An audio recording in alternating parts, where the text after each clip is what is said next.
I'm Meera, and after several years, about 17 years of experience in IT, so I was in Chennai for 3 years, and then I moved to the US. I was with Delta Airlines for more than 7, 8 years, and then moved back to India. After a brief sabbatical, again went back to IT and had a stint of 5 years. And the last job was with Standard Chartered. But I should say that courtship with Standard Chartered lasted only for a few months. And believe me, it was a wonderful opportunity that any professional would really hesitate in giving up. Handsome salary, opportunity to go to Singapore, Malaysia. So you must be thinking, oh my God, what a hard decision it must have been for somebody to give up such a job. Believe me, that was the easiest decision I've ever taken in my life. And the best part is I never regretted. I know I don't regret at all.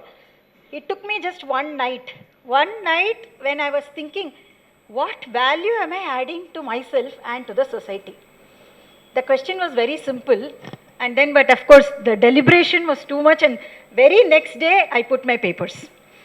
And also after that I pursued my passion in training. So I went into corporates and colleges to train. I also got myself certified, because I said notice that only certified software skill trainers, they get more opportunity. So even after training in so many corporate companies and colleges, I went ahead and then I got my certification. So I am again training the students to take them on the survival path.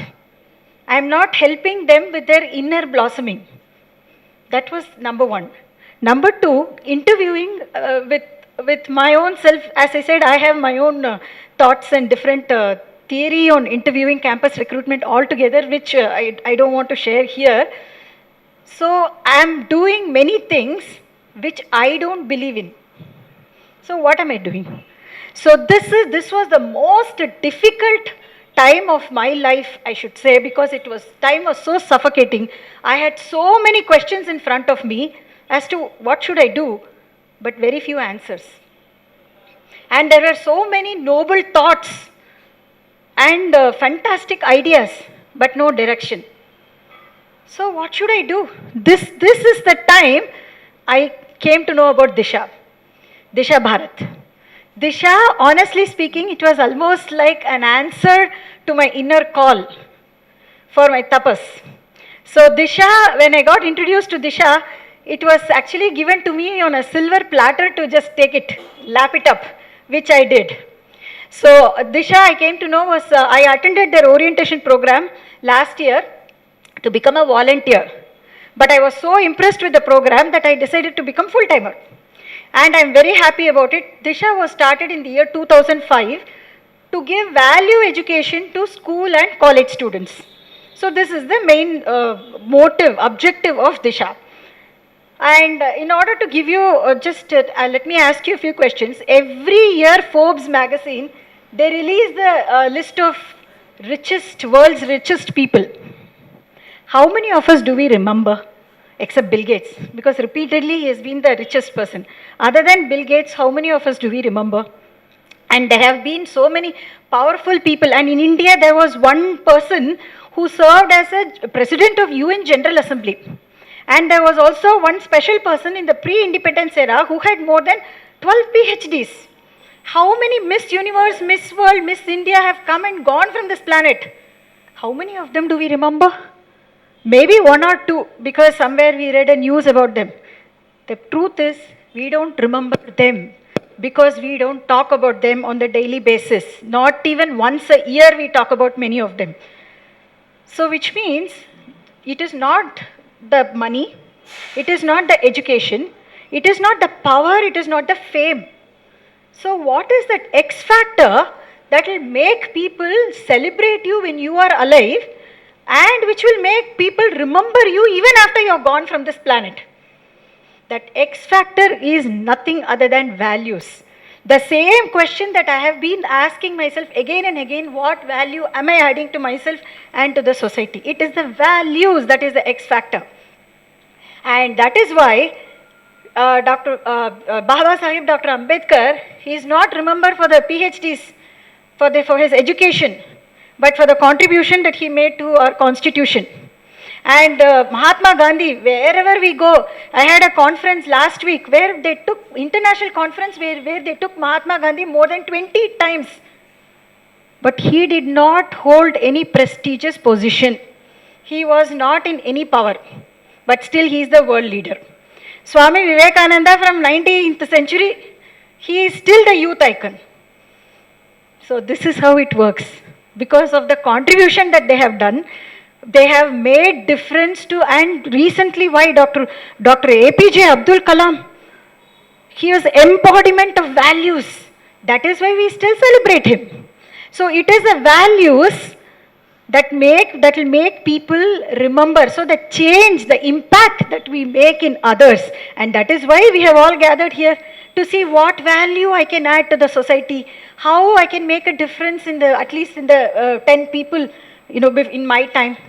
That is a noble thought.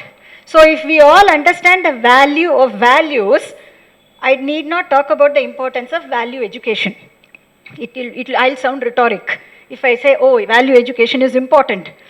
Only less than half a century ago, we had this holistic education where value was part of it. It was a walk of life. But today, unfortunately, the education system is more syllabus based, more restrictive, devoid of values.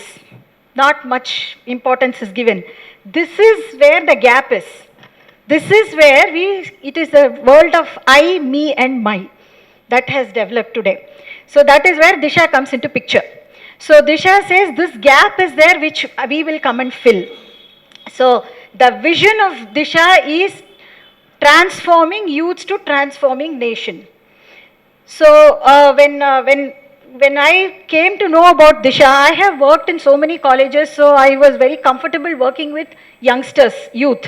So when they say we are also a college team, we go to colleges and give value education, values and college students, that is it.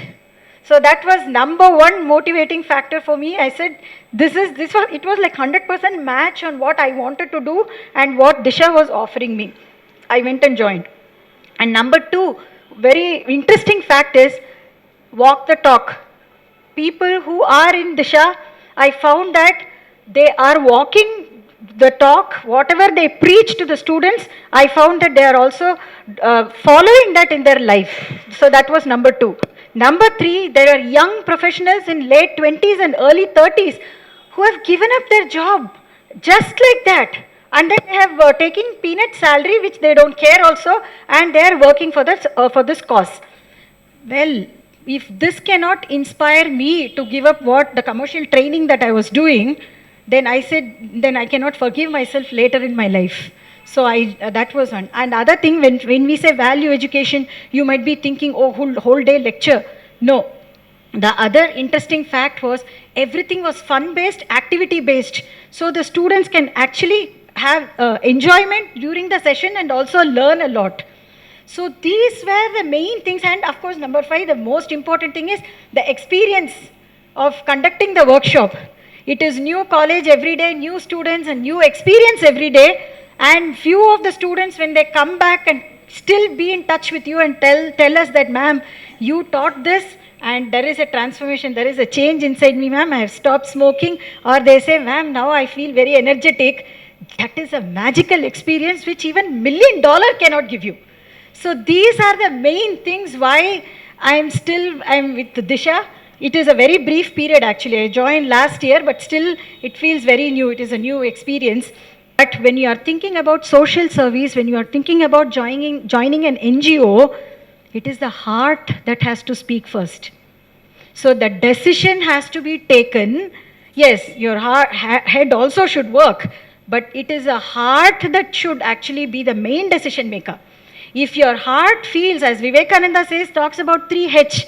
One is, the first H is the heart. When there is a problem in front of you, your heart should melt and ask this question, how can I help? You should say, Arey, this person needs help, how can I help? Your heart should melt. And that is that fundamental feeling of helping that converts into seva later. So, and then your head should think, how I can help, what can I do to help is next step. And the last one is your hand, actually going and doing the seva. joining hands with, so we are enabling the head and heart in Disha. Finally, doing it with your hand, you join hands with other NGOs like Youth for Seva and other organizations. So if you are ready for the journey from I to we, I'll assure you that you will not regret it. At the end of the day, you will, when you look back at your life at the age of 60 or 70, you will have a good smile.